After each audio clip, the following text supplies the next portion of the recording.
नमस्कार, फिर एक बार मेरे YouTube चैनल को ट्यून करने के लिए बहुत दिल से धन्यवाद। आप जानते हैं मेरा नाम है अक्षय कुलकर्णी और मेरे साथ आज सच में बहुत स्पेशल गेस्ट आ चुके हैं, बाबा सत्यनारायण मौर्य। इनका इंट्रोडक्शन मैं आपको दूं, इतना बड़ा मैं नहीं हूं, इनको हम सब लोग जानते हैं, बहुत बड़े आर्टिस्ट हैं, बहुत बड़े बाबा जी हैं। तो सबसे पहले मैं स्वागत कर लेता हूं। बाबा जी, आज के इस मेरे शो में आपका बहुत दिल से स्वागत है। जी भैया, स्वागत, धन्यवाद आपका भी जी। सभी श्रोताओं को भी नमस्कार।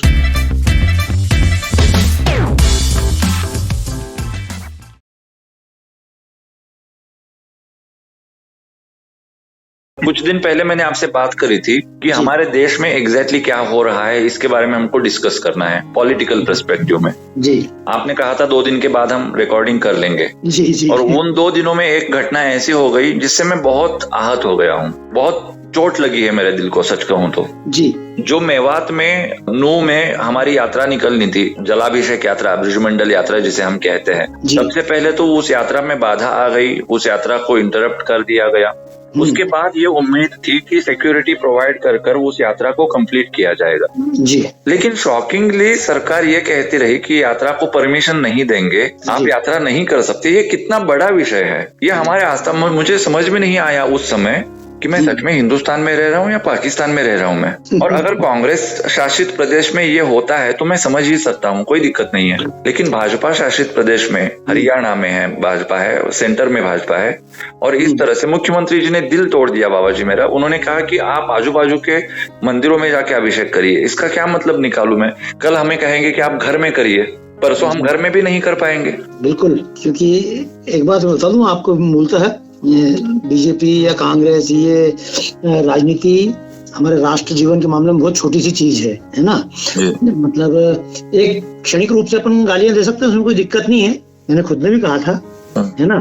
पर एक बात है, इस बार अगर गवर्नमेंट ने सिक्योरिटी देके अगर यात्रा निकाल भी दी तो उससे उसका परमानेंट हल नहीं है। बिल्कुल नहीं है। मतलब ये तो मैं जानता हूँ कि चूंकि बीजेपी सरकार में आई है तो विश्व हिंदू परिषद या बजरंग दल, ये जो भी संस्थाएं जो आंदोलन करती थी, तो उनके तो दांत काटे जाएंगे, ये बात फिक्स है। क्योंकि सरकार में अनेक टाइम स्थिति अलग होती है, और जब सरकार के विरोध में होते हैं, जैसे राम जन्मभूमि आंदोलन में जब विरोध में थे तो पूरी ताकत से विरोध भी किया था और अपना काम किया था। सरकार में आने के बाद स्थिति अलग हो जाती है ना। अब इसके दोनों नेगेटिव और पॉजिटिव पॉइंट दोनों है।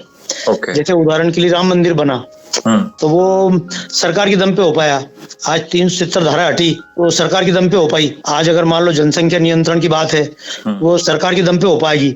लेकिन तत्काल हल इसलिए उसका नहीं है, जैसे आप समझो कि आज जनसंख्या, मुस्लिमों की जनसंख्या बढ़ रही है, आप उदाहरण मान लो मेवात में जो कुछ हुआ, तो चलो मुस्लिमों की संख्या बढ़ रही है, वो अपनी जगह विषय है। क्या हिंदू समाज अपनी संख्या को बढ़ाने को तैयार है? आप खुद पूछ के देखो अपने मित्रों से जो आपसे प्रश्न करते हैं ना इस बात को लेकर, या जनता के सामने प्रश्न उठाते हैं, उनसे एक प्रश्न पूछो कि उनके कितने बच्चे हैं, है ना। दूसरा नंबर, वो अपने कितने बच्चों को समाज के लिए अर्पित कर रहे हैं, या खुद कितने समाज के लिए टाइम दे रहे हैं। तो हिंदू समाज इसमें का सरकार हमारे लिए सब कुछ कर ले। मैं आपसे पूछूं, चलो जो भी यात्रा परिषद अगर पीछे भी हट जाती, बजरंग दल पीछे भी हट जाता, लेकिन अगर हिंदू समाज सोच लेता कि हमको यात्रा निकालनी है तो काम हो सकता था। लेकिन समाज जगह क्या? मैं एक आम समाज की बात पूछ रहा हूँ। आम समाज को नेता क्यों चाहिए? बेलगाम में देख लो, बम्बई में देख लो, कर्नाटक में देख लो, कश्मीर में देख लो, कहीं भी देख लो, इंदौर में देख लो, अगर किसी एक मुस्लिम से झगड़ा हो जाए, मुस्लिम की गलती से भी गाड़ी टकरा जाए तो 50 टोपी वाले इकट्ठे हो जाएंगे। बाकी हिंदू जो बोलेंगे सरकार क्या कर रही है, सरकार बीजेपी क्यों क्या करे। सरकार किसी की थोड़ी होती है, सरकार केवल सपोर्ट कर सकती है, केवल मौका आने पर सपोर्ट कर सकती है। और सरकार का तो मैं एक बात बता दूं आपको, चलो ये तो खट्टर जी ने दिल तोड़ा, है ना। योगी जी ने अपने कार्यकाल में हिंदुओं के लिए अच्छा काम किया था कि नहीं किया था? 100% किया था। उनकी बाद में सीट कितनी आई? पहली बार में जितनी सीट मिली सरकार में अच्छा काम करने के बाद में उनकी सीटें कम हो गई, है ना। तो समाज चाहता है क्या? जिस दिन, मैं एक बात बताऊं, जिस दिन अपना समाज खड़ा हो जाएगा उस दिन खट्टर या किसी कट्टर आदमी की आवश्यकता नहीं पड़ेगी। उस दिन कांग्रेस खुद कहेगी मंदिर बना के दें। 18% मुस्लिम के लिए, 5% क्रिश्चियन के लिए मायावती भी तैयार है, मुलायम सिंह तैयार है, ममता तैयार है, सब लोग तैयार हैं 80% की गर्दन काटने के लिए। लेकिन 80% के अधिकारों की रक्षा के लिए कोई और पार्टी बोलने को तैयार नहीं है। क्यों नहीं है? क्योंकि 80% कभी एक नहीं हुए और ना एक होना चाहते हैं, ये केवल रोते हैं। मैंने तो आपको एक बार बताई, एक कविता मैंने लिखी थी, चलो मान लो खट्टर को छोड़ दो, इनको छोड़ दो, शिवराज सिंह को छोड़ दो, क्योंकि ये स्थिति तो मध्य प्रदेश में भी देखते हैं, ये स्थिति महाराष्ट्र में भी है, क्योंकि आखिर उस पार्टी को भी जीतना है ना, पार्टी को तो वोट चाहिए ना। जब हिंदुओं के पूरे वोट नहीं मिलेंगे तो आखिर किस दम पे दम भरेगी? शिवसेना दम भरती थी, है ना। फिर अंत में हुआ क्या? ये जो भी पार्टियां हैं, या तो उनने हिंदुत्व को छोड़ा या समाज उसके लिए तैयार नहीं हुआ। लेकिन एक बात है कि ये पार्टी कुछ मामलों में ठीक है। मैंने बताया बीजेपी अंतिम विकल्प नहीं है, अंतिम विकल्प नहीं है, लेकिन उस विकल्प के पहले जब तक माहौल ठीक हो और समाज जागृत हो तब तक के लिए। और एक बात और बता दूं, अगर मान लो सरकार अध्यादेश भी लेके आ गई, आप समझ लो जनसंख्या का, है ना, समान नागरिक संहिता लेके आ जाएगी, तो भी आप एक बात बताओ, जिस परसेंटेज से मुस्लिमों की संख्या बढ़ रही है, 2 चुनाव बाद क्या जीत पाएंगे मोदी जी? मतलब एक सामान्य बात पूछ रहा हूं मैं आपसे, सामान्य बात, बिल्कुल नहीं जीत पाएंगे। तो मोदी जी हो या योगी जी हो या कोई भी हो, बीजेपी कोई भी हो, हिंदू समाज अगर किसी सरकार के भरोसे रहा तो कभी नहीं जीत पाएगा। हिंदू समाज को अपनी ताकत पे खड़ा होना पड़ेगा। गीता में भगवान श्री कृष्ण ने कहा है, उद्धरेद आत्मना आत्मानाम, अपनी ताकत पर अपना विकास करो, किसी सरकार के भरोसे नहीं। सरकार उसकी होती है जिसकी शक्ति होती है। तो मैं जो कविता की 4 लाइन बोलता हूँ, फिर आप प्रश्न कीजिएगा प्लीज प्लीज। कि मोदी कब तक तुमको बचाएगा, योगी कब तक तुमको बचाएगा, नया नेता वोट की पेटी से आएगा। आज कम से कम इतना तो हुआ कि जिन लोगों ने दंगे किए थे उनके घर तोड़े गए, है ना, ये पकड़ के जेल में डाला गया। जी हाँ, ये और किसी कांग्रेसी गवर्नमेंट में क्यों नहीं हुआ? नहीं देखिए, नहीं जी, बिल्कुल सही। सबसे पहले तो आपकी कविता जो है वो बहुत मार्मिक है, और उस कविता को मुझे लगता है लोगों को व्हाट्सएप स्टेटस रखना चाहिए, सो दैट उनको याद रहे कि इस कविता में जो मर्म है या फिर इसमें जो बात कही है, जो पंच है, वो पंच लोगों के समझ में आए। जी जी, उस कविता के लिए मैं धन्यवाद आपको कहना चाहता हूं। कविता पूरी कर दूं? जी प्लीज। मोदी कब तक तुमको बचाएगा, योगी कब तक तुमको बचाएगा, नया नेता वोट की पेटी से आएगा, और कॉन्वेंट में पड़ा तुम्हारा कूल डूड्स वोटिंग के दिन छुट्टियां मनाएगा। ये कविता बहुत लंबे संदर्भों में है, लेकिन मैंने वही बताया कि जब छुट्टियां मिलती हैं चुनाव की 2 दिन की, तो क्या हिंदू समाज पूरा वोट डालने जाता है? ये सबसे अहम सवाल है। मैं इसी सवाल के ऊपर आना भी चाहता था, और मेरा यह हमेशा कहना रहा है कि अगर हम किसी सरकार या राजनीति के बल बैठेंगे कि कोई आकर हमारी रक्षा करेगा, तो कभी नहीं होगा। बिल्कुल, वो कभी नहीं होगा। अगर हमको कुछ करना है तो हमको खुद को ही करना पड़ेगा। भाई सरकार को तो मैंने बताया, मान लो भ्रष्टाचार है, तो एक सामान्य बात बताऊं, कांग्रेस चुनाव लड़े या बीजेपी चुनाव लड़े, ईमानदारी के पैसे से तो नहीं लड़ लेगी। बिल्कुल भाई, एक सामान्य बताऊं, लड़ना बेईमानी के पैसे से पड़ेगा। और फिर आजकल तो राजनीति और भी ऐसी, कोई आप कर्नाटक में देख लो कि कोई विकास कार्य नहीं होगा। अब मैं तो कई बार बीजेपी को भी बोलता हूँ कि तुम इतनी ईमानदारी से काम करके देश का भंडार अगर भर भी दोगे, है ना, तो अगली सरकार फिर लुटा देगी, उसमें क्या अंतर पड़ना है? उसमें क्या बड़ी बात है? एग्जैक्टली यही कहना था मेरे को। हाँ, अब मैंने वही कहा कि तुमने हिंदू समाज में धारा 370 लागू कर दी, कल को अगर मान लो इतने वोट परसेंटेज अगर मान लो कांग्रेस का दूसरी पार्टी का आ गया, तो वो कानून फिर चेंज कर देगा। जैसे आपके कानून लागू हुआ धर्मांतर का, उन्होंने फिर चेंज कर दिया, आपके कानून लागू हुआ गोरक्षा का, वो फिर चेंज कर देंगे। तो ये अगर इस सरकार ने एक बार रक्षा भी कर ली और अगर समाज खड़ा नहीं हुआ, ये बहुत बड़ी बात है। और इसी बात के ऊपर मैं आना चाहता था। इसमें 2 मुद्दे आपने खड़े किए, एक तो बच्चे पैदा करने के बारे में। तो जो मैं देख रहा हूँ, अगर हम कहते हैं देश में 80% हिंदू है, लेकिन मुझे तो लगता है बापा जी सिर्फ 20% होंगे जो ओरिजिनल हिंदू होंगे, प्रैक्टिसिंग हिंदू होंगे। बाकी के 60% जो है वो तो नाम के हिंदू है। देखो मैं आपको एक बात और बताऊं, इस साल मैंने एक प्रदर्शनी बनाई है जिसको लेकर मैं वेस्ट इंडीज जा रहा हूँ। प्रदर्शनी का नाम है धरती माता। तो दुनिया भर में ये शब्द, जो हिंदू शब्द है ना, बड़ा व्यापक शब्द है। आपने कहा ना प्रैक्टिसिंग हिंदू, तो हिंदू की प्रैक्टिस किसे मानेंगे? तिलक लगाने को, छापा रखने को, रामायण पढ़ने को, गीता पढ़ने को, या किसी को नहीं पढ़ने को, राम जी की पूजा करने वाले को या राम जी के मंदिर में नहीं जाने वाले को। उदाहरण के लिए गांधी जैसा व्यक्ति जिसने कभी तिलक नहीं लगाया, कभी देखा गांधी जी का फोटो तिलक का? बिल्कुल बिल्कुल बिल्कुल नहीं। कभी गांधी जी का फोटो देखा हाथ में कलाव बंधा है? नहीं बिल्कुल नहीं। कभी इस महात्मा कहलाने वाले व्यक्तित्व का आपने फोटो देखा मंदिर में राम की पूजा कर रहा है? नहीं। इसने मंदिर का उपयोग किया केवल हिंदुओं को बेवकूफ बनाने के लिए, मंदिर का उपयोग किया केवल मंदिर में बैठकर ये रामकृष्ण गाने के लिए। और ये मेवात की घटना आपने जहां चालू की, इसके मूल में भी यही राक्षस है। बिल्कुल है। जब मुसलमान जा रहे थे पाकिस्तान, तो उनको हाथ जोड़ के किसने रोका? हाँ, मेवात के संदर्भ में तो इसी बाप ने और इसी चाचा ने बड़ा रोल है जी। भाई बड़ा रोल इसी का है ना। बाकी पूरे देश में अगर मान लो आज मुस्लिम नहीं होते तो हिंदुओं को कैसे भी कंट्रोल कर सकते थे। लेकिन आज समस्या सरकार मुस्लिमों को कंट्रोल करे, हिंदू की आपसी फूट दूर करे। तो बहुत सारी समस्याएं ऐसी है कि जिसके लिए मैंने बताया ना आपको, ये शब्द समझिएगा। एक मेरी प्रदर्शनी प्रतीक, प्रतीक कुछ नहीं होता है। मैं जानता हूं मंदिर के अंदर जो मूर्ति पत्थर की है, ठीक है ना, लेकिन हमारी श्रद्धा उसको भगवान बनाती है और हम सबको जोड़ के रखती है। जब मैं बोलता हूँ भारत माँ की आरती हमने की थी कर्नाटक में बेलगाम में, तो मैंने बोला था भारत माँ कहने का अर्थ क्या है। भारत माँ कहने का अर्थ है, अगर मैं कहता हूँ भारत मेरी माता और आप कहते हैं भारत आपकी माता, तो हम सबका आपस में नाता।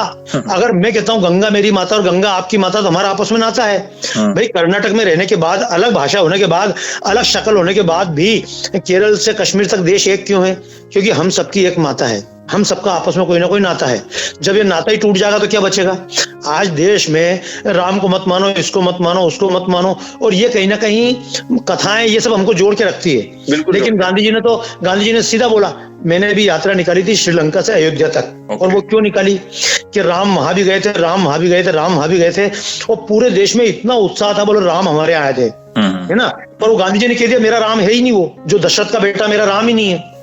तो भाई ये मैं बता रहा हूँ आपको, आज जब भी हम कभी बात करते हैं, मैं इनको सुनता हूँ टीवी पे डिबेट में, सुधांशु जी को सुनता हूँ, किसी को भी सुनता हूँ, तो जब भी वो कोई देश की बातें करते हैं, पुरानी बातें करते हैं, लोग बोलते हैं गड़े मुर्दे मत उखाड़ो, है ना। तो अच्छा गड़े मुर्दे मत उखाड़ो, तो एक काम करो, जब कोई व्यक्ति बीमार हो तो उसकी MRI मत निकलाओ, उसकी रिपोर्ट मत निकलाओ। अगर उसको बीमारी तो डायरेक्ट उसका ऑपरेशन कर दो। पर पुरानी रिपोर्ट निकलाते क्यों? क्योंकि बीमारी की जड़ में जाना जड़ में जाना बहुत जरूरी है ना। अच्छा, यहाँ जड़ में जाने को बोलते हैं मुर्दा मत उखाड़ो। तो इस देश की बीमारी में अगर गांधी जैसा कोई जड़ में जमा हुआ है वायरस, तो भैया पहले तो वायरस से फ्री करना पड़ेगा कि ईश्वर अल्लाह तेरे नाम, अब सिद्ध करो ईश्वर अल्लाह तेरे नाम। आज तक मुसलमान, वो मुरारी बापू वो अभी तक बोलते थे जी ईश्वर अल्लाह तेरा नाम। अभी मुरारी बापू का इंटरव्यू आया और उन्होंने खुद ने बोला कि जब मुसलमानों ने आके कहा कि आपके मंदिर में हम नमाज पढ़ लें, तो इन्होंने कहा हाँ नमाज पढ़ लो। फिर इन्होंने कहा जब तुम नमाज पढ़ो तो हम भी ढोल बाजे लेके तुम्हारे यहाँ पे आएंगे। तो बोले आज तक मेरे को मुसलमानों जवाब नहीं मिला। अच्छा, मुसलमानों जवाब नहीं मिला, लेकिन फिर भी गीत गाना तो नहीं छोड़ेंगे ना वो। नहीं बिल्कुल। तो ये समस्या क्या है? अब देखिए कुछ बातें ऐसी, मैं उसी मुद्दे पर आता हूँ। अभी वही मेरी समस्या है। मेरे विचार में जो समाज है वो बच्चों की तरह होता है जी। बच्चों को डिसिप्लिन लगाना है तो थोड़ी आपको सख्ती बरतनी पड़ेगी। हाँ। जैसे क्लास का अगर एग्जांपल मैं आपको दूं, तो जैसे ही क्लासरूम से टीचर बाहर आ जाते हैं तो वहां पर बच्चे हंगामा करने लगते हैं, क्योंकि वो बच्चों का नेचर होता है। हाँ। और राजनीति का यही रोल होता है कि आप वो जो क्लासरूम में टीचर का काम होता है वो देश में बजाओ जी। अभी आपने गांधी जी का जिक्र किया, ठीक है, मैं बच्चों के ऊपर बाद में आऊंगा, अभी गांधी जी को निपट लेते हैं। इसी बात से मेरा दिल बार बार टूटता है। अगर मोदी जी, भाजपा गांधी जी का सच बाहर नहीं ला सकते तो ठीक है, उसके लिए अक्षय कुलकर्णी है, बाबा जी है, एटलीस्ट आप उसे ग्लोरीफाई तो मत करो। आप स्वच्छ भारत को गांधी जी के साथ जोड़ते क्यों हो? आपने स्वच्छ भारत का लोगो जो है उसमें गांधी जी का चश्मा किस लिए लगाया? बिल्कुल, आप करना क्या चाहते हो? तो जब आपके पास क्लैरिटी नहीं है तो मेरे को दिक्कत हो जाती है। समाज को देखिए, बनाने का जो काम है वो हम कर लेंगे। समाज में जागृति आ रही है, ऐसा नहीं कि नहीं आ रही है। समाज में डेफिनेटली जागृति आ रही है और उस जागृति को इनकैश करना पड़ेगा। कैसे जागृति आ रही है मैं एग्जांपल देके आपको बताऊंगा। शिया वक्फ बोर्ड के अध्यक्ष वासिम रिजवी जी, उन्होंने घर वापसी करी। हाँ बाबा जी, आप मुझे बताइए, आज वासिम रिजवी जो पड़े गुमनामी में है जी, गुमनामी में है एक तरह से। वो गुमनामी में तो छोड़िए, जेल में है वो। हाँ मुझे पता है उनका। वो उनके बारे में कुछ, मतलब उन्होंने क्या गुनाह किया? क्या घर वापसी करना गुनाह है? ये सरकार जताना चाहती है। ऐसा नहीं है कि मैं सरकार के खिलाफ हूँ, आप भी जानते हैं। मैं भी जानता हूँ, आप भी जानते हैं। मान लो गोरक्षा की बात है तो वो भी मैं समझता हूँ, लेकिन मैं आपको एक बात बताऊँ विशेष रूप से जी, जो आप समझ पाएंगे कि जैसे मोदी जी हैं, है ना, एक विकल्प मिला, और विकल्प में क्या होता है, जैसे अटल जी विकल्प थे उदाहरण के लिए, तो पर नरमपंथी थे, तो अटल जी के बाद जो अडवाणी जी आए वो उनसे कड़क आए, है ना। फिर अडवाणी जी के बाद मोदी जी आए, तो इनको माना गया अडवाणी तो बहुत अच्छे थे और मोदी ज्यादा गड़बड़ है ना। अब मोदी के बाद मान लो योगी आए, तो लोगों को लगता है मोदी तो फिर भी मतलब ये सब कुछ कर रहा है, योगी चश्मे को नहीं रखेगा, क्योंकि मैं जानता हूँ योगी जी को, योगी जी चश्मे को नहीं रखेंगे, ठीक है ना। अब उसके बाद बताओ हेमंत विश्व शर्मा है, आप जानते होंगे। जी बिल्कुल। तो ये क्या है बेसिकली कि पौधा लगेगा ना तो एकदम से वो नहीं हो सकता इस परिस्थिति में। ये मैंने खुद में भी लिखा कि वही संघ है जी। कि जो पहले गांधी वध की किताब बेचता था नाथूराम गोडसे की, संघ कार्यालय में मिलती थी, अब उन्हीं संघ कार्यालय की किताब पे गांधी जी की किताबें मिल रही, तो मैं तो जाकर लड़ाई करी वहां पे, मैंने किया तो गोडसे को हटाओ या गांधी को हटाओ। लेकिन अभी क्या होगा कि कुछ दिन आप जो समझते हैं ना कि पूरी बोतल को खाली करके नया पानी तो भरा नहीं जा सकता।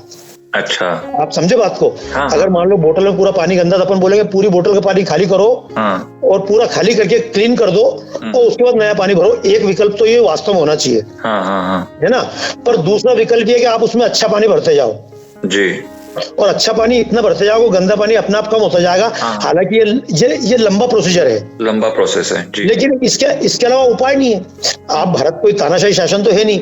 अच्छा, ये संभव है कि अगर ये पूरे एक बार पावर में आ जाए, कौन ये सरकार पावर में आ जाए, ओके, तो हो सकता है भविष्य में जाकर होगा। क्योंकि मैंने आपको बताया ना, जैसे कि आपने कहा 20% हिंदू, बहुत अच्छी बात बता रहा हूँ आपको।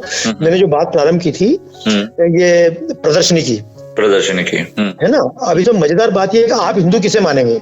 जैसे जो राम को नहीं मानता वो हिंदू है कि नहीं है, जो कृष्ण को नहीं मानता वो हिंदू है कि नहीं है, जो किसी भी देवता को नहीं मानता वो हिंदू है कि नहीं है, और जो नास्तिक है वो हिंदू है कि नहीं है, और जो राम कृष्ण सबको गाली देता वो हिंदू है कि नहीं है। और चलो राम कृष्ण को छोड़ दो, हमारे सबसे पुराने ग्रंथ है वेद, तो वेदों भाई राम को मत मान पर वेद को तो मानेगा जी जी। पर वेद के बारे में एक ऋषि हुए, उनका नाम था चारवाक जी हाँ। तो चारवाक जी ने कहा था चतुर्वेदा करता रहो धूर्त भांड निशाचर, कि चार वेद को लिखने वाले धूर्त है, भांडे निशाचर है, फिर भी उनको स्वीकार किया गया। अब मैं आपको एक बार उदाहरण बताऊं, मतलब गाय की रक्षा करने वाला भी हिंदू है, पर अगर आप उधर अरुणाचल प्रदेश, असम में, तिब्बत की बॉर्डर पे इधर चले जाएं तो वहां जो लोग हैं उनको ये मालूम ही नहीं कि हम हिंदू है कि नहीं है, क्योंकि बेसिकली अपन तो बोल लेंगे हिंदू है क्योंकि हमको हिंदू शब्द समझाया गया, पर हिंदू शब्द बेसिकली आया हिंदुस्तान का रहने वाला हिंदू, जैसे जापान का जापानी, अमेरिका का अमेरिकन, फ्रांस का फ्रांसीसी, पाकिस्तान का पाकिस्तानी, हिंदुस्तान का हिंदू। लेकिन हुआ क्या है, हिंदुस्तान का हिंदू जो शब्द ये था कि जितने भी लोग अलग अलग विचारधारा मान्यता को मानने वाले हैं और यहाँ पर पैदा हुई जो विचारधाराएं हैं उनको मानने वाले वो लोग हिंदू हैं, ठीक है ना। अब आप एक बात बोल सकते हैं मुसलमान भी तो यही पैदा हुआ, तो उसका अंतर यह है कि वो मुसलमान की जन्मभूमि तो हिंदू है, लेकिन उसकी जो धर्म भूमि है श्रद्धा वो हिंदू केंद्र नहीं है ना। आज ऐसे लोग हैं मुसलमान से ज्यादा कट्टर है जी जी, पर वो हिंदू कहलाते हैं। जैसे आप इधर पूरे चले जाए मिजोरम, यहाँ वहां सब जगह, तो उन सबके अलग अलग अपने अपने देवता हैं। और क्रिश्चियनिटी और इस्लाम क्या कर रहा है धीरे धीरे, ये दोनों का षड्यंत्र बताता हूँ आपको, कि जैसे हम जानते हैं कि एक साथ 100 लोगों से नहीं निपट सकते हैं, तो फिर तरीका क्या होता है कि भैया 2-2 को खत्म करो या 100 के 4 टुकड़े कर दो। जी जी जी, डिवाइड एंड रूल ही हो गया एक तरह से, डिवाइड एंड रूल। तो ये क्रिश्चियनों ने क्या किया, तुम दलित हो, तुम ये हो, तुम मतलब ऊंचे हो, तुम ब्राह्मण हो। अब जैसे कश्मीर के पंडित जब पीटे गए तो ये किसी ने कहा क्या कश्मीरी हिंदू पीट रहे हैं, बोला क्या गया कि कश्मीरी पंडित पीट रहे हैं। अब कश्मीरी पंडित पीट रहे हैं तो बाकी हिंदू समाज सोचता है पंडित पीट रहे हैं, दलित क्यों बोलेगा, हरिजन भाई क्यों बोलेगा, है ना। तो ये क्या हुआ कि मतलब उनने डिवाइड, जाति के आधार पर डिवाइड कर दिया। अब जैसे असम के हैं, तुम तो हिंदू हो ही नहीं, अब वो लोग कल्पना करो, मान लो मांस खाते हैं, बीफ खा लेते हैं, है ना, या सूअर का मांस खा लेते हैं, या उनकी परंपरा में कहीं से कहीं तक देवता अपने नहीं है। जैसे उदाहरण के लिए उनके देवता हैं दानी पोलो, असम अरुणाचल प्रदेश में एक जाति है, उनका नाम है दानी पोलो, देवता का नाम, है ना। हाँ, अब इसमें क्या है कि दानी पोलो का अपना नाम क्या है तो कुछ भी नहीं है, दानी पोलो का मतलब सूरज चांद। अच्छा, ठीक है ना।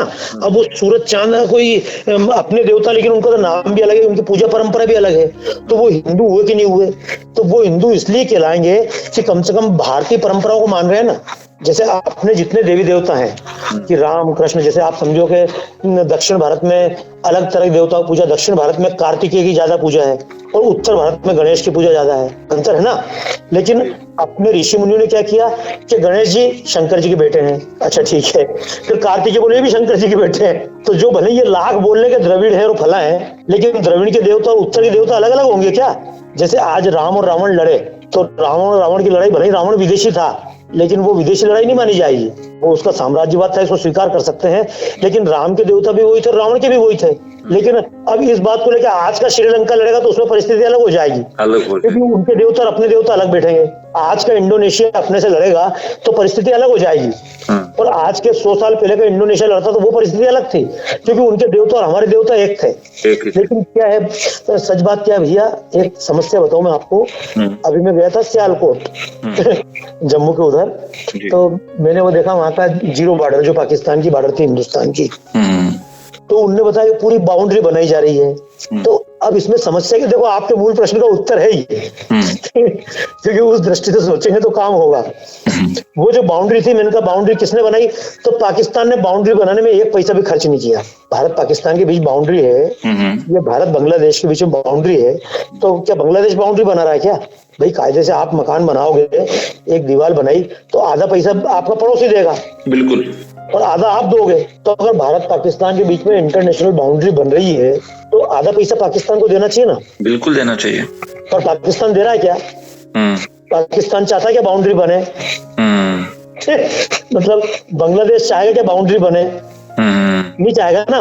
बिल्कुल। अच्छा, अमेरिका और मेक्सिको के बीच में बॉर्डर है, तो जो ट्रंप ने कोशिश की थी कि बाउंड्री बन जाए, तो ट्रंप ने जब बाउंड्री बनाने की कोशिश की तो बाइडेन और जितने लोग हैं ना विरोध में आ गए, और मेक्सिको वाले विरोध में आ गए। और वो क्या चाहते हैं, बाउंड्री नहीं बनना चाहिए। आप समझ गए? मेक्सिको वाले बाउंड्री क्यों नहीं बनना चाहते हैं? क्योंकि बाउंड्री बनने से मेक्सिको को नुकसान है, वो अमेरिका में नहीं जा पाएंगे। राइट। पाकिस्तान नहीं चाहेगा बाउंड्री बने, मेक्सिको नहीं चाहेगा बाउंड्री बने, बांग्लादेश नहीं चाहेगा बाउंड्री बने, क्योंकि वो अपना विस्तार चाहते हैं। और हमको क्या सिखाया गया भारत में कि हमने किसी पे हमला नहीं किया। आज तक इसी बात को गर्व करते हैं ना। हाँ जी। हमने किसी पे हमला नहीं किया, सबने हम पे हमला किया ना। मतलब भारत हमला करेगा, चाइना को डर है क्या? नहीं। ये भारत हमला करेगा, पाकिस्तान को डर अब हुआ है पहली बार। मतलब मोदी जी की बात से भले अपन कितना ही बोले, लेकिन एक बार देखो, पहली बार ऐसा हुआ है कि पाकिस्तान घबरा रहा है कि हम पे अटैक हो जाएगा। पहली बार बांग्लादेश घबराता है हम पे अटैक हो जाएगा। चाइना बराबरी से बैठा हुआ है। नहीं तो आज तक कभी चाइना को जरूरत पड़ी थी क्या? चाइना सोचता था ना बाउंड्री नहीं बना, हम अरुणाचल को भी अपना बोल दें, हम तो असम को भी अपना बोल दें, हम तो उत्तर प्रदेश को भी अपना बोल दें। ठीक है ना। अभी नया जो मैप ये किया है, डिक्लेयर किया है, उससे कोई अंतर नहीं पड़ता, उससे कोई अंतर नहीं पड़ेगा। क्योंकि वो मैप डिक्लेयर करे, लेकिन दिल्ली में कम से कम अभी जो बैठे हैं, है ना, मैं मोदी जी को भी जानता हूँ, मैं योगी जी को भी जानता हूँ, लेकिन एक बात है, अगर मान लो उनकी जगह जाकर मैं बैठ जाऊंगा ना, तो भी मुझे यही करना पड़ेगा। मतलब सरकार संविधान से चलेगी, ठीक है ना। अब आप संविधान से बाहर निकल के समाज कितना एग्रेसिव हो सकता है उस पर निर्भर है भाई। जैसे मान लो मुसलमान आज अपने बात पे कट्टर है, अगर हिंदू भी इतना कट्टर हो जाए तो सरकार सहायता करेगी ना। नहीं, मेरा भी कहने का मतलब यही था, यही तो मैं आपको बताना चाहता था जी। आज अगर हिंदुओं की जो संख्या है उसमें बहुत सारे हिंदू पक्ष को ही सपोर्ट नहीं करते, उनकी मान्यता जो भी हो, हिंदू की डेफिनेशन, व्याख्या जो भी हो, वो बात अलग है, लेकिन राष्ट्रवाद को प्रमोट करने के लिए अगर वो खड़े हो रहे हैं तो कोई दिक्कत नहीं है, वो सब हिंदू ही कहलाएंगे, भले ही वो नाम के मुसलमान हो। नाम के नहीं मुसलमान, वो आप एक बात सुन लो जी। अगर आज का मुसलमान अच्छा है तो कल का गड़बड़ हो जाएगा। एक उदाहरण बताऊं, जब भी कोई व्यक्ति मुसलमान बनता है तो एक कहावत है, मार मार के मुसलमान बने। मराठी में भी है, मारून है ना, मराठी में है। तो स्वेच्छा से तो मुसलमान नहीं बनता है। तो आप कल्पना करो, आज जो मुसलमान है, इनके पूर्वज जब मुसलमान बने होंगे तो क्या स्वेच्छा से बने होंगे? बिल्कुल नहीं, किसी न किसी वो दबाव में बने होंगे, मजबूरी में बने। अच्छा, उनकी इच्छा क्या रही होगी? उनकी इच्छा रही होगी जब भी मौका मिलेगा तो हम वापस कन्वर्ट हो जाएंगे। लेकिन आपको एक मजेदार बात बता रहा हूँ, चलो ये बहुत अच्छा विषय, आज इसको आप हाईलाइट कीजिएगा, अपन फिर अगली बार इस पर चर्चा करेंगे। जी। हुआ क्या था, भारत में जब मुस्लिमों ने आक्रमण किया तो मुगल के पहले जो मुस्लिम आया था, एक था, उसका नाम था मोहम्मद बिन कासिम, राइट। तो मोहम्मद बिन कासिम ने भारत पे हमला किया। अच्छा, हमला किया, लेकिन वो हमला करके परमानेंट या बसा तो नहीं, तो हमला करके उसने मुसलमान बनाया, क्योंकि मुसलमान धर्म तो मुसलमान बनाने पे हुआ है ना भाई। मुसलमानों को विस्तार कैसे होता? वो पूरे अरब देशों में यहाँ पे, और अभी भी इनके हमले तलवार और बम की दम पे चल रहे हैं, है ना।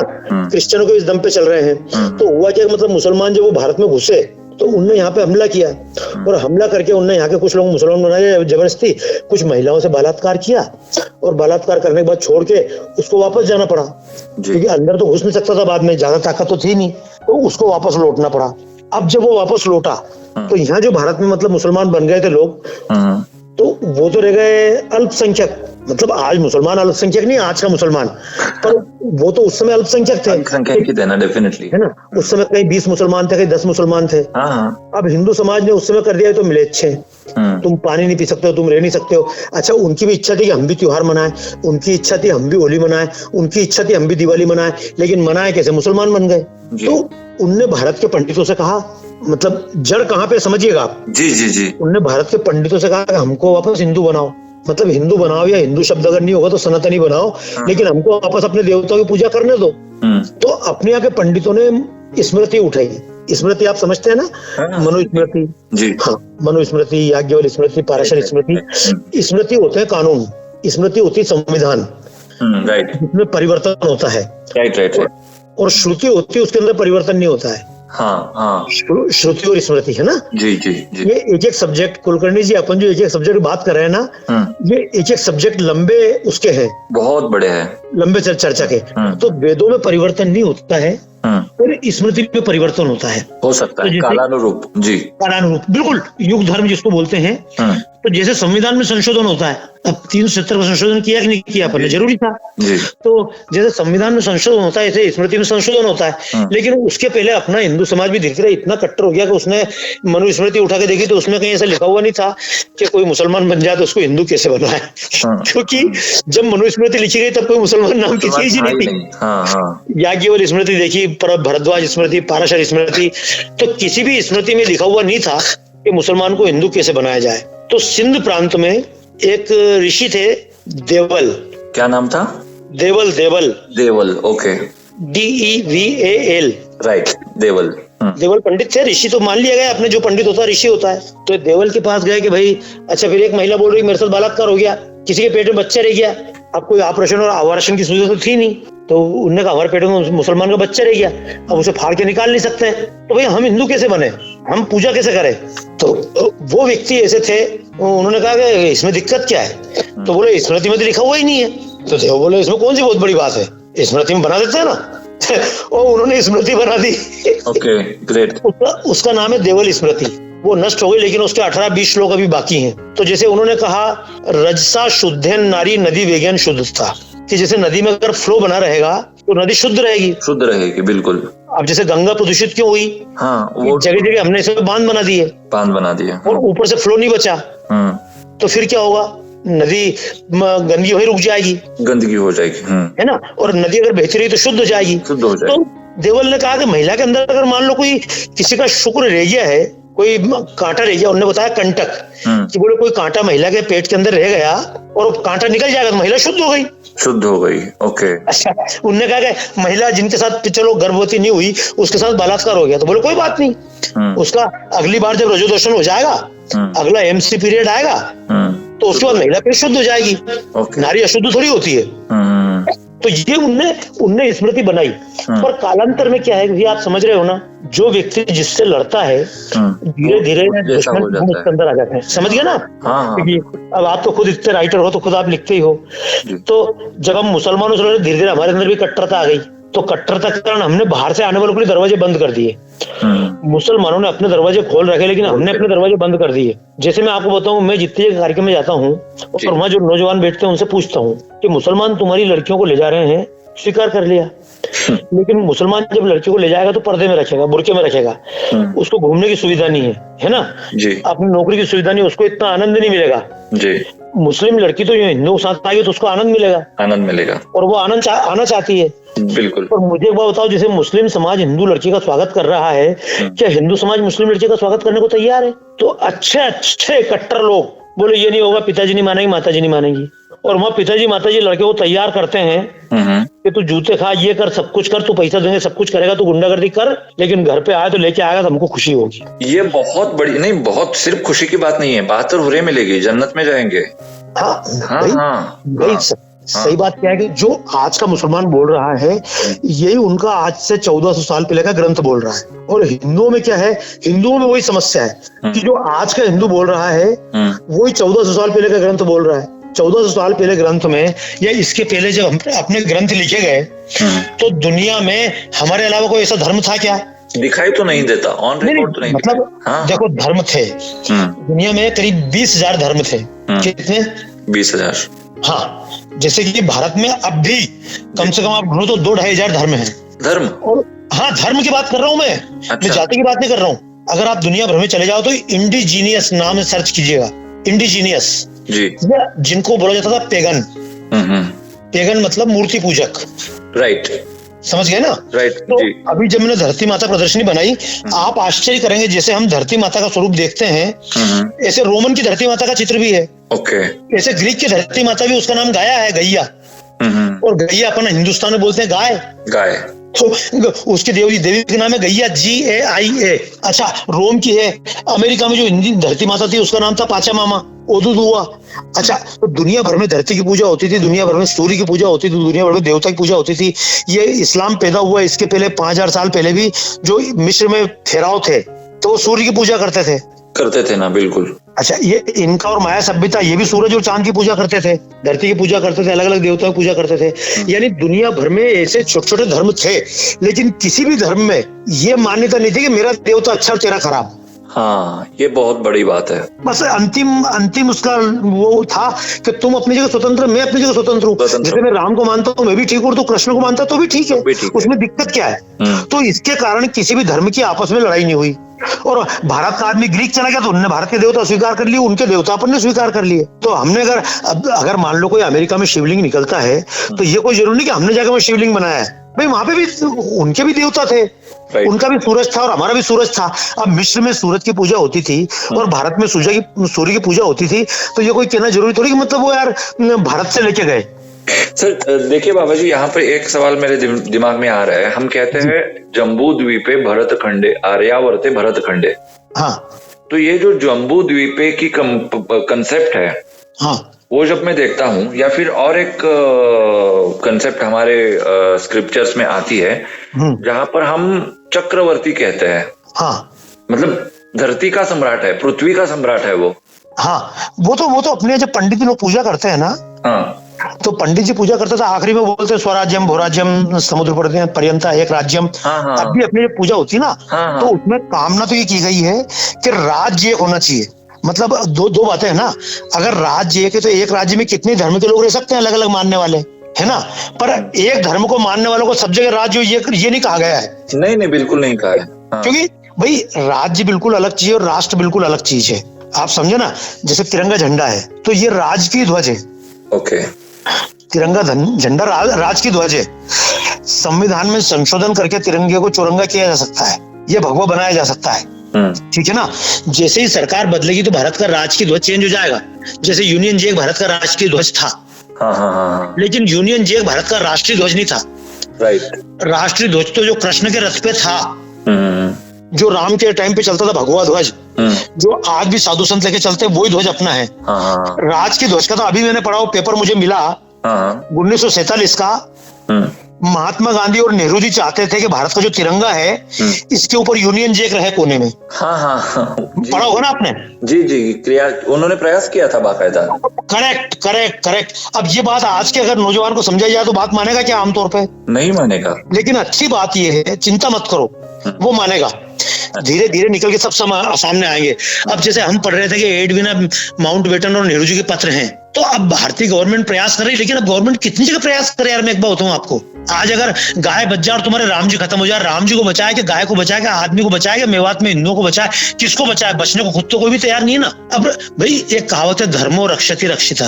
तुम धर्म की रक्षा करो तो धर्म तुम्हारी रक्षा करेगा। पर हम धर्म की रक्षा करने को तैयार हैं क्या? हम कहते हैं राज्य धर्म की रक्षा करे, मतलब आप समझे ना बात को? हाँ, समझ रहा हूँ। मतलब धर्मो रक्षति रक्षिता, हम धर्म की रक्षा करें। और अब अपना पहला पॉइंट क्या रहा कि राज्य धर्म की रक्षा करें। तो ये राज्य धर्म की रक्षा करेगा कहां से? संविधान में कैसे कर लेगा यार? जब तक इस देश में ऐसा राज्य स्थापित ना हो जाए कि टोटल हिंदूवादी जो विश्व से लड़के कर सके। आज तो एक बात है ना, एक गाय मर जाए, एक आदमी मर जाए, तो यूएन में भी प्रश्न उठते कि नहीं उठते हैं? तो अब यूएन का जिक्र आपने किया है तो मैं यहाँ पे एक रेफरेंस आपको देना चाहूंगा जी। श्रीलंका में किसी सरफिरे इंसान ने कुरान के साथ बदसलूकी की थी। हाँ, तो उसको लेकर पाकिस्तान अग्रेसिव हो गया, यूएन में उसने निषेध का प्रस्ताव रखा। उस निषेध के प्रस्ताव को भारत ने सिग्नेचर किया था और प्रमोट किया था। अब ठीक है, समझ लेता हूँ, मान लेता हूँ। कब की बात है? 15 दिन पहले की बात है, 15 दिन या 1 महीना मैक्सिमम। हाँ, बिल्कुल रिसेंट बात है। हाँ, तो मेरा दिमाग इतना कम्युनल नहीं है कि कुरान के लिए अगर निषेध का प्रस्ताव था तो उसका समर्थन आपने कैसे किया, ये मेरा सवाल नहीं है। हाँ, मेरा सवाल यह है कि पाकिस्तान, बांग्लादेश, पूरे दुनिया भर में मंदिरों के ऊपर आज भी बहुत एट्रोसिटीज हो रही है। वहां पर जब सीमा गुलाम हैदर भारत में आई थी तो पाकिस्तान में एक मंदिर को बम से उड़ा दिया गया था। हाँ, उन्हें बोला भी था ना कि उड़ाएंगे। और वो मंदिर था 450 साल पुराना। उसके ऊपर भारत ने क्या एक्शन ली? मेरी जो जिम्मेदारी है उस जिम्मेदारी से मैं वाकिफ हूँ, मैं उसके ऊपर काम कर रहा हूँ। समाज जो होता है वो रेलगाड़ी की तरह होता है, वो स्कूटर की तरह एकदम नहीं मुड़ सकता। उसको अगर मोड़ना है तो समय लगेगा। बहुत अच्छी बात कही आपने। जी जी जी जी जी। स्कूटर तो हम यूं टर्न ले लेंगे, लेकिन ट्रेन को वैसे टर्न नहीं कर सकते। समाज इज लाइक दैट। तो वही कह रहा हूँ कि समाज के इम्प्रूवमेंट के लिए बाबा जी काम कर रहे हैं, दिन रात एक कर रहे हैं। उनकी जान भी खतरे में है, कितना बेबाक होके वो बात करते हैं। अगर अक्षय कुलकर्णी आज इस तरह से बात कर रहा है तो उसके घर वाले भी तो कोई बहुत बड़े खुश थोड़ी ना होंगे कि इस तरह की बातें क्यों कर रहा है। इसका मतलब हम भी तो तकलीफ ले रहे हैं ना। लेकिन मेरा जो धर्म है, धर्म इन द सेंस कर्तव्य, वो मैं कर रहा हूँ। तो जो उनका कर्तव्य है, जो शासन चला रहे हैं, वो उनका कर्तव्य क्यों नहीं कर रहे? और ऐसा नहीं है कि मैं डे वन से उनके खिलाफ हूँ। मैंने तो पानी पी पी करके उनका प्रचार किया है ना। मेरे ही लोग हैं वो। नहीं, अब एक बात बताऊं मैं आपको, थोड़ी ना है। नहीं, अब ये बात बोलना नहीं चाहिए, लेकिन और एक चीज मैं जोड़ना चाहूंगा जो कि बहुत इंपॉर्टेंट हो जाता है बाबा जी, कि मैं वैयक्तिक स्वार्थ के लिए अगर बात करता तो बात अलग हो जाती। मुझे जो दिखाई दे रहा है, अगर आज आप मेरे साथ बात कर रहे हो बाबा जी, मेरे शंकाओं का निरसन आप कर रहे हो जी, तो यहाँ पर सवाल खत्म हो जाएगा। लेकिन ये कम्युनिकेशन जो है ना, वो सरकार और इस तरह से सोच रखने वाले के लोग, यहाँ पर ये कम्युनिकेशन नहीं हो रहा है। यही सवाल मैंने पार्टी में बहुत सारे लोगों को पूछने की कोशिश करी। No one is ready to talk on this. कोई तैयार नहीं होगा, कोई नहीं बात कर रहा।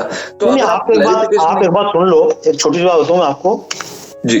मैं आज से करीब 30-35 साल से मतलब लगातार इसी जिस रूप में आज देख रहे हैं इस रूप में ही हूँ। बिल्कुल, ठीक है ना।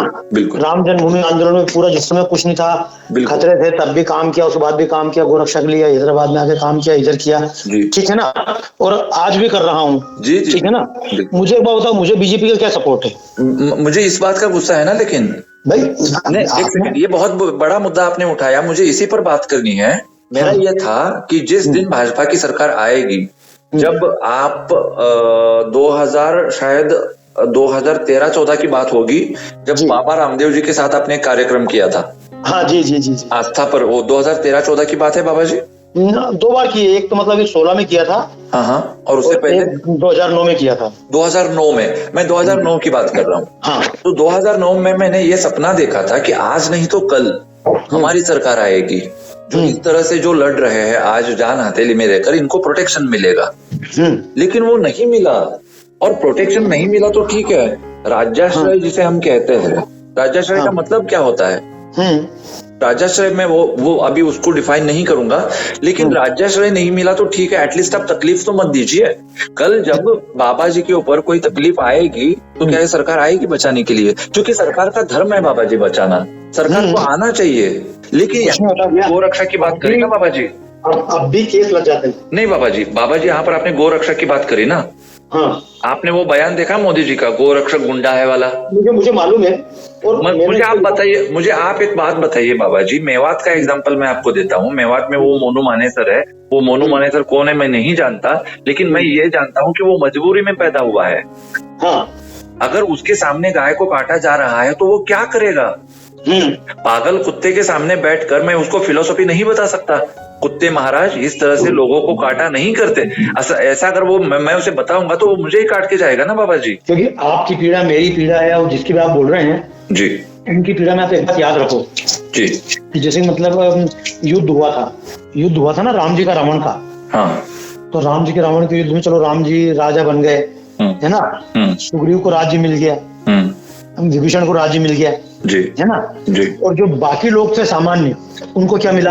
उनको स्वराज्य मिला। नहीं, अब शबरी ने राम की हेल्प करी कि रावण का पता बताया, सब कुछ किया, है ना, शबरी तो गई ना जान से, जी है ना। अच्छा, शर्बम ऋषि थे वो चले गए, उसके बाद ये हुआ, कितने जटायु मर गया, वानर सेना थी बहुत बड़ी। हाँ, इसमें एक बात है कि चलो जटायु मरा तो लोगों को नाम तो मालूम है, जटायु नाम का कोई व्यक्ति था जिसने संघर्ष किया, है ना। पर जैसे राज्य के इतिहास में भगत सिंह ने प्राण दिए, तो अब भैया भगत सिंह ने प्राण दिए, भगत सिंह जैसे जने कितने थे जिनने प्राण दिए, लेकिन उनके नाम किसी को पता नहीं है, समझे ना। मैं आपको एक बात बताऊं, इसमें जो मैं सोच के चलता हूँ कि भैया मैंने लड़ाई लड़ी है हिंदू समाज के लिए, मान लो, तो हिंदू समाज के लिए अगर मैंने लड़ाई लड़ी तो आज की स्थिति में कम से कम इतना है कि ये जैसे आपने बताया रेलगाड़ी एकदम से नहीं मुड़ सकती, तो नहीं मुड़ेगी। तो अगर आज मान लो मेरे प्रयत्न को अगर मान लो कोई सराहे नहीं सराहे, सहयोग करे नहीं करे, है ना, लेकिन चूंकि मैं एक बात मानता हूँ कि देश को बचाना मोदी जी की जिम्मेदारी नहीं, जिम्मेदारी तो मेरी है।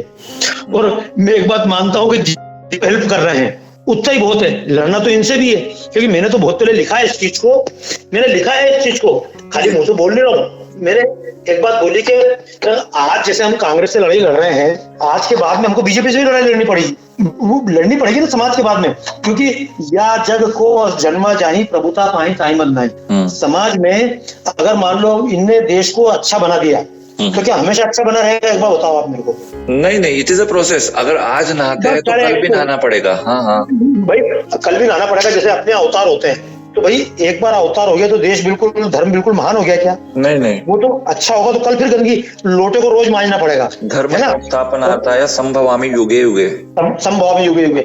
अब इसमें एक बात आप सुन लो कि संभवामि युगे युगे में राक्षस भी युग युग में पैदा होते रहेंगे, होते रहेंगे ना, बिल्कुल, है ना। और उन राक्षसों से लड़के मरने वाले भी युग युग में पैदा होते रहेंगे। तो उसमें सुग्रीव में पैदा होगा जिसको राज्य मिल जाएगा, और हनुमान ऐसा रहेगा जो कि मतलब जिनको राज्य नहीं मिलेगा, और राज्य मिलने के बाद भी राज्य नहीं चाहेंगे, वो चाहेंगे बस यार थोड़ी बहुत सेवा करते रहे, बस बिना पोस्ट लिए। तो मैं एक बात मानता हूँ, जो कार्यकर्ता है वो अगर ये मान के चले कि बीजेपी ने सहयोग किया कि नहीं किया, भैया उसमें कौन सा मतलब, एक बार बताओ कि मैं तो एक बात मानता हूँ, चलो उनसे थोड़े बहुत ठीक है, थोड़े तो ठीक है ना। आज मतलब इनने बोला, लेकिन आज कम से कम गाय के लिए जितने काम चल रहे हैं, है ना, उसमें कहीं ना कहीं इनडायरेक्ट सपोर्ट तो है बहुत जगह पे। आज मैं बताऊँ आपको इस बात को, जैसे कर्नाटक में जैसे गवर्नमेंट चेंज हुई, उन्होंने कानून बदल दिया ना। अब कम से कम बीजेपी के राज्यों में कानून तो नहीं है ये। मेरा सवाल ये है कि ये क्लैरिटी बीजेपी में क्यों नहीं है? ये क्लैरिटी अभी इसलिए नहीं आएगी, और अभी तो और कंफ्यूजन पैदा होंगे जी, क्योंकि एक समय केवल संघ के लोग थे, फिर संघ से हटके थोड़ा जब विस्तार हुआ तो बाहर के लोग भी आए, जब विस्तार हुआ तो और बाहर के आए, है ना। और फिर धीरे धीरे बेईमानी भी चालू हुई, जैसे जनसंघ जब चुनाव लड़ती थी तो जीतने के लिए थोड़ी लड़ती थी, डिपॉजिट तो हारने के लिए लड़ते थे। तो भैया अपनी जेब से पैसा लगाना है, अपने को खुद को शौक हुआ ना, कोई निमंत्रण थोड़ी दिया आके। अब जैसे आज आपने बोला भैया बाबा जी को क्या जी, है ना, तो मैं एक बात और सोचता हूँ, मैंने राष्ट्रवाद की कविताएं प्रारंभ की या राष्ट्रवाद का काम किया है जैसे आपने प्रारंभ किया, है ना, तो यार कोई मेरे घर पे निमंत्रण देने तो नहीं आया था, मुझे लगा ये काम उचित है।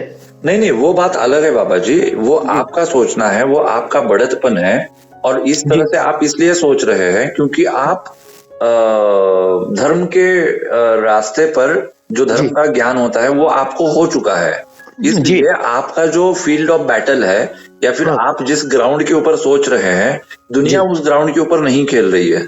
सवाल यह है कि इस बात से मुझे पीड़ा होती है बाबा जी, आप कुछ भी कहे, मैं इस बात पर अड़ी रहूंगा बिल्कुल। ये हमेशा कहीं आज का नहीं है।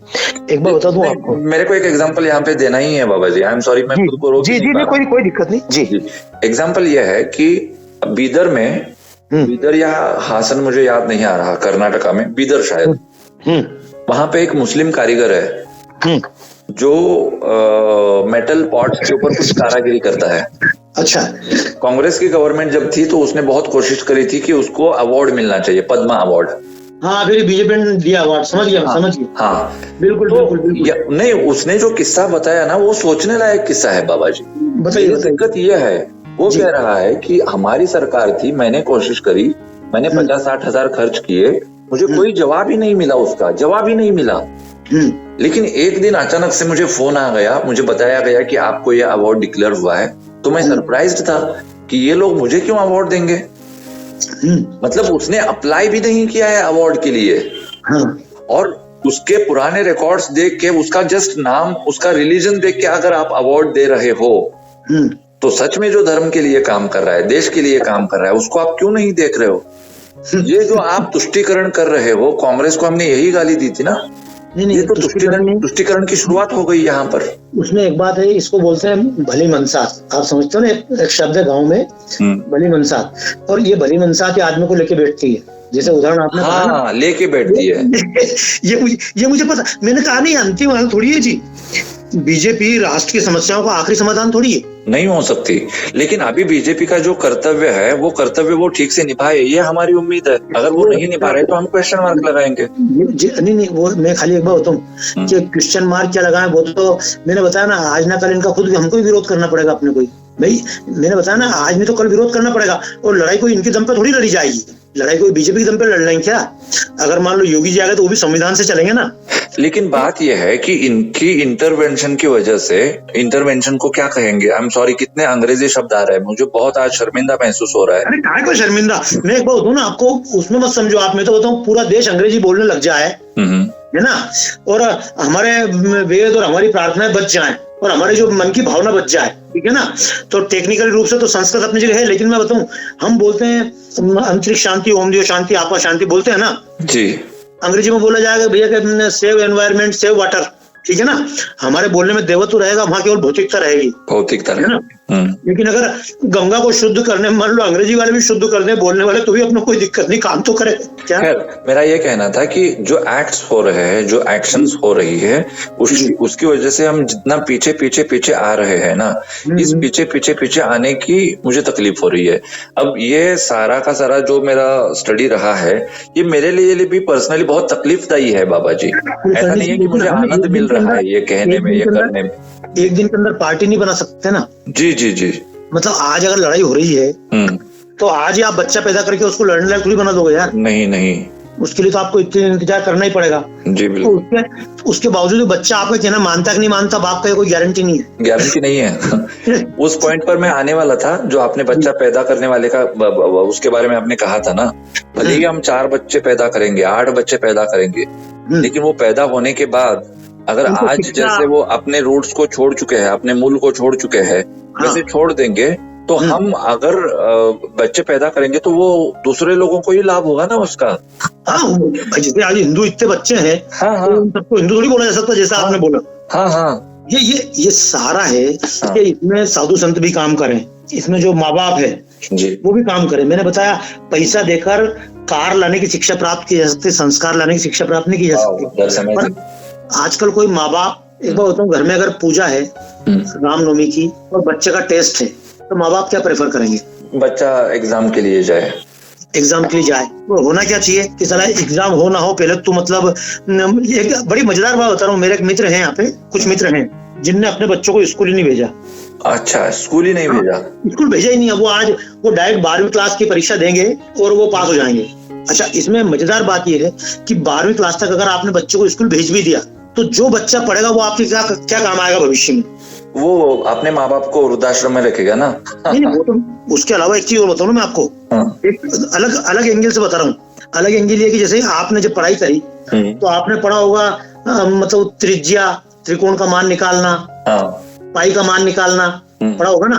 जी जी जी। चक्रवृद्धि ब्याज, फला ब्याज, ये घटती दर और बढ़ती दर, जितने भी अपन साइंस के सिद्धांत पढ़े है ना, कि बहुत सारी ऐसी चीजें पढ़ी हैं कि जो मेरे से संबंधित नहीं है। मतलब वो जो हमने पढ़ाई की है उसमें तो 70-80% मेरा कोई काम ही नहीं आ रही है। जो कहानी है ना, खाली 20% ही तो काम की थी ना।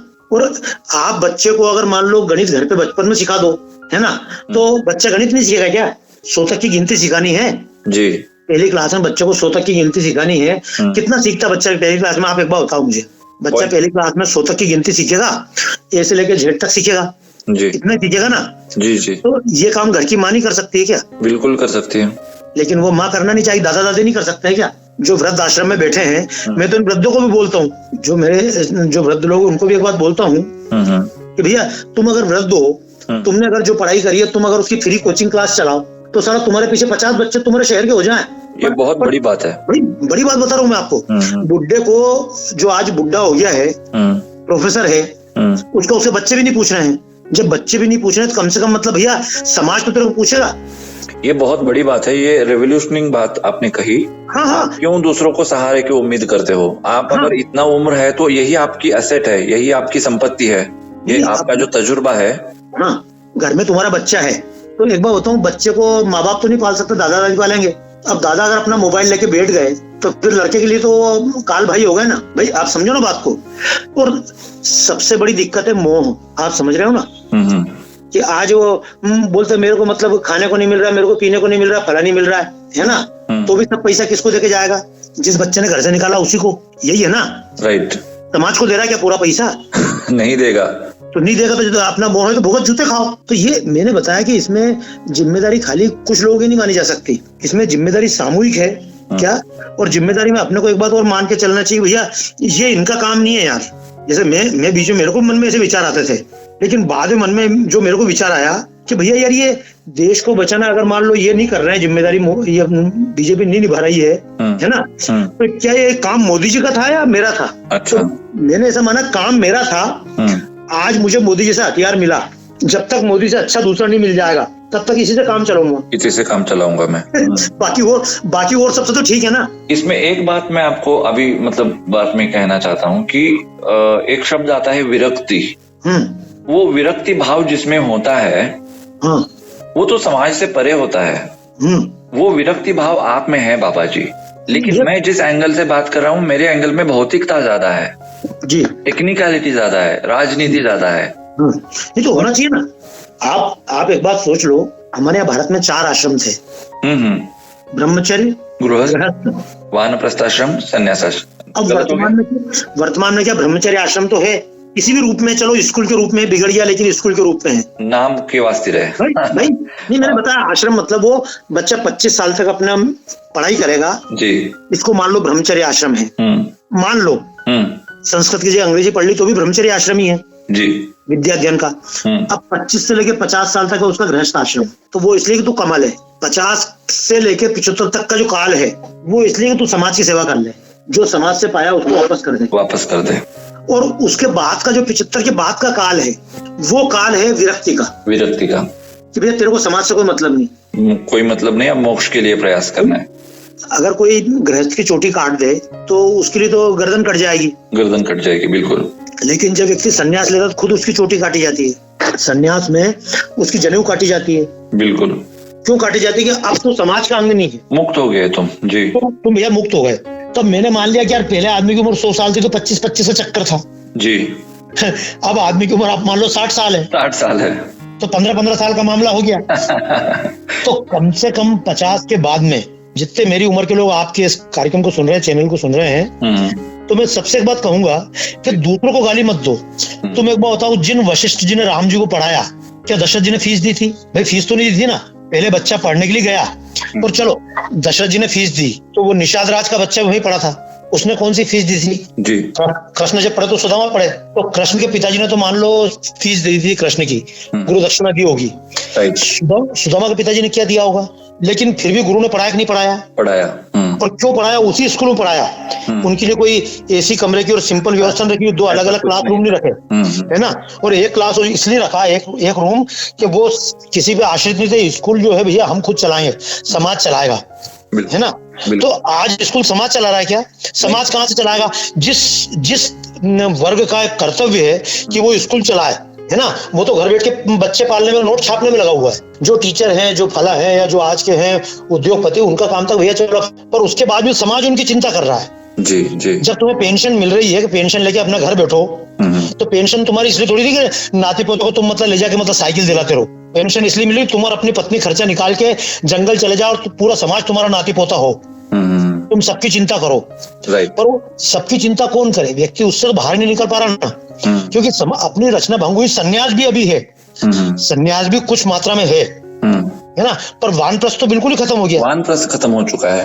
तो ये वानप्रस्थ का खत्म होना समाज के लिए सबसे बड़ी समस्या है जी, है ना। तो मैंने इसलिए बताया कि कुलकर्णी जी अपन मतलब बातें कर सकते हैं, चर्चा कर सकते हैं, ठीक है ना, लेकिन किसी एक आदमी को तुरंत के लिए दोष नहीं दे सकते। जैसे मैंने बताया कि आज ये नए कितने कलाकार आ गए, जो कोई राम की बात कर रहा है, फला कर रहा है, और लाखों रुपए बजट है, लाखों में बता रहा हूँ मैं आपको, लाख करोड़ों, हाँ मतलब नहीं, इन कलाकारों का तो चलो लाखों में, करोड़ में तो बहुत बड़े कलाकारों का है, लेकिन एक आम कलाकार भी तो 40 लाख 30 लाख आसानी से ले जाएंगे जो भजन गा रहे हैं, है ना। अच्छा, मैं भजन भी गा रहा हूँ, पेंटिंग भी कर रहा हूँ, भजन गा रहा हूँ, उससे ज्यादा मतलब ये कम से कम समाज की बात कर रहा हूँ। कॉमेडी भी करते हैं, मंच पे करते हैं, गीत करते हैं, सब करते हैं, है ना। बिल्कुल। उसके बावजूद ये अपनी संस्थाएं, संघ की संस्थाएं हैं, वो मुझे कहीं बुला रही है क्या? यही मेरी तकलीफ है। नहीं, मैं बोलता हूँ बीजेपी ने मुझे नहीं बुलाया, है ना, पर संघ ने बुला कहीं किसी बड़े कार्यक्रम में कहा क्या यार ये कार्यक्रम आप, इस कार्यक्रम को आप करो या ये आपके नाम को उपयोग करें। यही तकलीफ है मेरी। तो अब तकलीफ तो है, लेकिन एक बात बताऊं ना, अब ये तकलीफ अपने को उठानी पड़ेगी। मैं आपको एग्जांपल देता हूँ बाबा जी, जब राष्ट्रवादी कांग्रेस नाम की जो पार्टी है शरद पवार जी की, आपको पता होगा। हाँ पता है ना। तो उस पार्टी का एक क्या कहूँ मैं, अच्छा गुण कहूँ या क्या, छोटे से कार्यकर्ता के ऊपर भी अगर कोई प्रॉब्लम आता है तो पूरी पार्टी खड़ी हो जाती है उसके पीछे। तो उसको एक कॉन्फिडेंस मिल जाता है कि मेरे पीछे ना पूरा एक साम्राज्य है मेरे लिए लड़ने के लिए। वो कभी नहीं होगा, लेकिन वो बीजेपी में कभी नहीं होता। वो इसलिए नहीं होगा कि शरद पवार को एक बात मालूम है कि मैंने अगर कार्यकर्ताओं को भला नहीं किया तो मेरे पीछे कोई नहीं आने वाला है। ममता को मालूम है कि मेरे पीछे कोई नहीं आएगा, ठीक है। मायावती को पता है कि मैंने कार्यकर्ताओं को भला नहीं किया, उनको नहीं रखा। मैं ये नहीं कह रहा कि आप उस तरह से काम करो, मैं ये कह रहा हूँ जेन्युइन काम करो ना। अब क्या होता है बाबा जी क्या होता है, उसमें बीजेपी गलती नहीं, उसमें आपकी और हमारी गलती है। वो कैसे? वो गलती है कि बीजेपी को एक बात मालूम है कि बिना मोल के गुलाम है, तो बाबा जी को उठा के जेल में डाल देंगे तो भी हिंदुत्व की बात करके हमको फायदा पहुंचाएंगे। उनको मालूम है कुलकर्णी पे 50 रुपए जुर्माना कर दिया जाएगा रोज का, तो भी ये हिंदुत्व की बात करेगा, है ना। अच्छा, हिंदुत्व की बात करना हमारी मजबूरी है, जिस मजबूरी का फायदा बीजेपी उठा रही है। एग्जैक्टली ये मेरी सबसे बड़ी तकलीफ है। मैंने बताया ना भाई, शरद पवार को मालूम है कि मैं अगर कार्यकर्ता का भला नहीं करूंगा तो कार्यकर्ता मेरे पास नहीं आएगा। लेकिन बीजेपी को एक बात पता है कि ये मूर्ख हैं, पैदा हुए कि ये ऐसे लोग मूर्ख हैं। बाबा जैसे मूर्ख है, हम स्वीकार कर रहे हैं ना यार, क्या दिक्कत है? मैं स्वीकार कर रहा हूँ ना, मैं मूर्ख हूँ। मैं भी तो ये मुझे गाली देंगे तो भी मैं इनको सपोर्ट करूंगा। अभी सपोर्ट तो करेंगे, मेरे देश की मजबूरी है। इतना सब होने के बाद भी वोट तो वही जाएगा ना हमारा। वोट भी जाएगा, सपोर्ट भी जाएगा। इतनी देर के बावजूद मैंने कहा ना कि भैया मैं वोट इनको दूंगा। क्यों दूंगा? कि भैया मेरी मजबूरी, कम से कम देश में आज 10% तो अच्छा काम कर रहे हैं, और नेताओं से तो कम से कम ये ठीक है। Okay, Modi is better than other. तो मैं इसको इस तरह से कंक्लूड करना चाहूंगा। बहुत समय मैंने ले लिया है and I am feeling guilty कि इतना समय कोई दिक्कत नहीं प्रभु जी दे दिया जी। और मुझे लगता है कि महीने में एटलीस्ट एक बार हम लोगों को इस तरह से बातचीत करनी चाहिए, क्योंकि बहुत सारे विषय है। और मेरी ये तमन्ना है कि नेक्स्ट टाइम जब हम बात करें तो मैं पर्टिकुलरली आपके बारे में और जानना चाहता हूँ, क्योंकि आपके बारे में सोशल मीडिया में डिटेल्ड इंफॉर्मेशन बायोग्राफी के फॉर्मेट में तो अवेलेबल नहीं है बाबा जी। लोगों को पता मैंने खुद ने कोई प्रयास किया नहीं ना। लोगों को पता चलना चाहिए कि बात है अपनी इन्फॉर्मेशन क्या जरूरी, जो अपन काम कर रहे हो नहीं वो ठीक है बाबा जी, वो बिल्कुल ठीक है, लेकिन लोगों को ये पता चलना चाहिए इसलिए क्योंकि घर घर में बाबा सत्यनारायण मौर्य पैदा होने हैं, तो उनके बारे में जानकारी तो जानी चाहिए ना लोगों के पास में। नहीं कोई तो ये आपके लिए नहीं, समाज के भले के लिए आपके बारे में लोगों को पता चलना बहुत जरूरी है। तो इसलिए नेक्स्ट कन्वर्सेशन जो मेरा रहेगा वहां पर बिल्कुल प्योरली आपकी ही बात करेंगे, दूसरा कोई मुद्दा नहीं लेंगे। और आज के बात का अगर कंक्लूजन निकालना है तो मैं कंक्लूजन बताऊंगा, आप मुझे बताइए वो सही है या गलत है जी। तो कंक्लूजन ये है कि हमारी जो जिम्मेदारी है उससे हम मुंह नहीं फेर सकते जी। हमारी जिम्मेदारी हम करते रहेंगे। बाकी अगर हमारे मजबूरी का फायदा कोई उठा रहा है तो काल बैठा है उसका हिसाब रखने के लिए। बस बस बस बस बस बस बस तो वो हम काल के ऊपर छोड़ देंगे भाई। आज तो हम एक दोष ले सकते हैं, जिन लोगों ने बाबर के टाइम लड़ाई लड़ी या जिनने शिवाजी के टाइम लड़ाई लड़ी, वो तो बेचारा दोष भी नहीं दे सकते थे यार, क्योंकि सरकार उस समय उनकी थी नहीं। और जो लोग गुमनामी में मारे गए, कितने लोग मारे गए, है ना, तो उनकी मतलब कोई ऐसी वो स्थिति नहीं थी। अपन एक ही बात मान के चले कि मतलब जो कुछ हो रहा है उसको एकदम पंगेबाजी में ना लेवे। राइट है ना। अभी जो चल रहा है ठीक है, बचेंगे तभी लड़ेंगे, लड़ पाएंगे। भविष्य फिर नया अवतार पैदा हो ना, चिंता की क्या बात है। अपने यहाँ तो अवतार चलते रहते हैं, 10 अवतार है, 24 अवतार है, तो और 26 अवतार हो जाएंगे, अपन 50 अवतार कर देंगे। तो समाज को जागृत करना है कि भाई तू पहले खड़ा हो जा, पूजा पाठ बाद में कर लेंगे। राम बड़े हैं कि हनुमान बड़े हैं, शंकर बड़े हैं, बाद में देख लेंगे। पर अभी पहले एक बार आज का समाज में कैसे हम एक हो पाए वो देखना महत्वपूर्ण है। तो बहुत अच्छा लगा अक्षय जी। अगर इस कन्वर्सेशन का अंत आपकी 4 पंक्तियों से होता है तो मुझे बहुत अच्छा लगेगा इंस्पायर करने के लिए। मैं आपको छोड़ ही नहीं सकता without listening your poem and this is very exclusive moment for me. देखो मैं आपको मतलब जो बात कर रहे हैं ना, अभी मतलब मैं कल परसों इस चीज को लिख भी रहा था जी। और लिख के रहा था कि हम जब प्रेरणा लेते हैं तो हम प्रेरणा किन से लेते हैं। हमको हमेशा सिखाया था, ये आपसे पूछा जाएगा, आप लोगों को कहोगे कि लोग प्रेरणा लें, आप क्या सजेस्ट करेंगे किन से प्रेरणा लें? जिन्होंने जो हमारे पूर्वज थे, जिन्होंने अच्छा काम किया था, उन्हीं से प्रेरणा ली। नहीं, मैं एक सामान्य बात पूछ रहा हूँ, देवताओं से प्रेरणा ले कि दानवों से प्रेरणा ले? देवताओं से लेना है। बिल्कुल गलत। कुछ मामलों में दानवों से प्रेरणा लो, देवताओं से, क्योंकि देवता की आपने छवि क्या देखी है जो हमारे सामने बनाई गई है कि इंद्र सभा में बैठा हुआ और अप्सराएं नाच रही। कभी भी अगर स्वर्ग का सीन दिखाएंगे तो उसमें क्या दिखाते हैं? यही जो अभी आपने बताया, नाच गाना चल रहा है। हाँ, नाच गाना चल रहा है। हाँ, मदिरा है वहां पर, अप्सराएं, यही है ना? हाँ जी। तो मैं एक ही बात बोलता हूँ कि इंद्र की सभा में जो अप्सराएं नाचती हैं, इंद्र जी की सभा में जो अप्सराएं नाचती हैं, देव वृंद उन पर बलि बलि जाते हैं। कि इंद्र जी की सभा में जो अप्सराएं नाचती हैं, देव वृंद उन पर बलि बलि जाते हैं। यही छवि देवताओं की दिखाई जाती हमें, योग छोड़कर भोग में जो रम जाते हैं। ठीक है, क्या बात है। सीख लेना है तो कुछ दानवों से लीजिएगा। घोर तप करते हैं वरदान पाते हैं, करते नहीं पुकार प्रभु ले लो अवतार, बार बार रक्षा करो नहीं चिल्लाते हैं। क्या बात है, क्या बात है। मैंने इस पर्सपेक्टिव से कभी सोचा ही नहीं था। नहीं, हम क्यों चिल्लाए सरकार से कि सरकार अवतार लेके हमें बचाए? बहुत सटीक बात कही आपने भाई। मुसलमान तो नहीं बोल रहा पुलिस आए, हम ही बोलते हैं पुलिस को बुलाओ। दंगे में मुसलमान बोलता पुलिस को हटाओ। हंसा दिया, पूरा फ्रस्ट्रेशन मेरा निकाल दिया बाबा जी आप। दंगे में मुसलमान बोलते हैं पुलिस हटा लो। बिल्कुल बिल्कुल। और हिंदू बोलते हैं पुलिस को बुलाओ। तो ऐसे देव तो बोलते हैं भगवान अवतार लो। ये जो राक्षस बोलते हैं भगवान अवतार मत लेना। राक्षस तपस्या करते हैं, रावण ने वरदान तपस्या करके प्राप्त किया। कुंभकर्ण ने वरदान तपस्या करके प्राप्त किया, है ना? और जब ताकत होती तब भी तपस्या करते और वरदान मांगते हैं। और अपने जैसी वरदान मिलता तो आराम से फिर अफसरों को नृत्य देखते हैं। राइट। भैया इस मामले पे अपन दानवों से प्रेरणा लें। जी। जय श्री राम प्रभु जी, जय श्री राम। जय श्री राम। बहुत अच्छा लगा, thank you so very much. नमस्कार। नमस्कार।